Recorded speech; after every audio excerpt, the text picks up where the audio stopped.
বাংলাদেশ আওয়ামী লীগ অনেকের কাছে এক আবেগের নাম।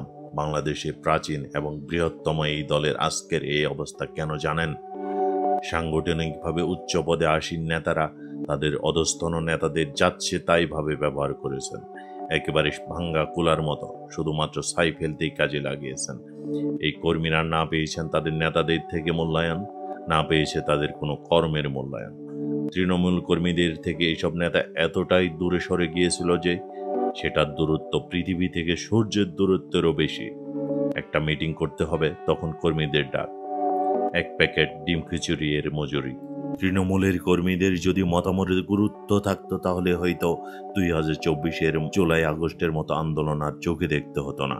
এই ক্ষোভ শুধু ছাত্র জনতার ক্ষোভ ছিল না, আওয়ামী লীগের অনেকেই এই ক্ষোভ মনে বুঝতেন।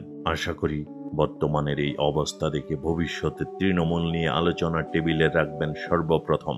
আপনার কি মনে হয়, আওয়ামী লীগ আবারও ফিরবে রাজনীতিতে তাদের ভুল শুধরে? দেখছেন ধরাধাম। সাবস্ক্রাইব করুন এরকম আরও আপডেট পেতে। ধন্যবাদ।